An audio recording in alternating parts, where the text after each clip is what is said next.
ভাইবটা সেটা আরও বেশি চলে এসেছে। আর আজকে তো আমাদের ম্যাচ হবে, মেয়েরা খেলবে, সবাই কাজটা একটু ভালোভাবে বুঝতে পারবে যে কীরকম হবে, আমাদের প্র্যাকটিস কীরকম যাবে।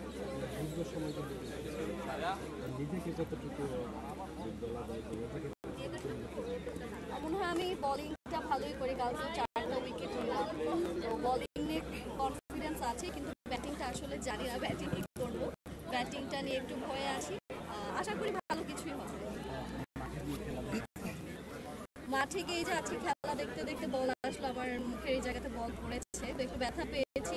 তো হ্যাঁ, একটু সচেতনভাবে এখন খেলা দেখা হচ্ছে, কিন্তু ইউজুয়ালি মাঠে যে কখনো খেলা দেখা হয়নি, এই খেলতে আসার টাইমে আসলে খেলাটা আরো কাছে থেকে দেখা, মানে এক্সপিরিয়েন্সটাও ভালো মতো হয়েছে। বাংলাদেশ টিমের অবশ্যই যখন বিশ্বকাপ হতো তখন খেলাগুলো দেখা হতো।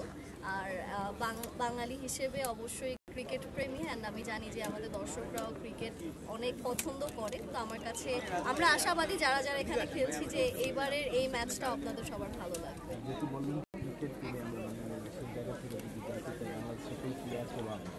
বাংলাদেশের কোন প্লেয়ারকে ভালো লাগে? মুশফিক ভাইয়ের খেলা ভালো লাগে, তার পার্সোনালিটিও ভালো লাগে, is very family oriented person, তো ওই দিক থেকেও ভালোই লাগে।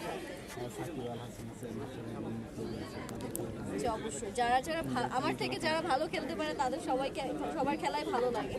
সাকিব ভাইয়ের বোলিং ভালো লাগে, অ্যান্ড সাকিব ভাই তো অলরাউন্ডার, তাকে নিয়ে তো নতুন করে কিছু বলার, ভক্তরাই বলে দেবে তাকে।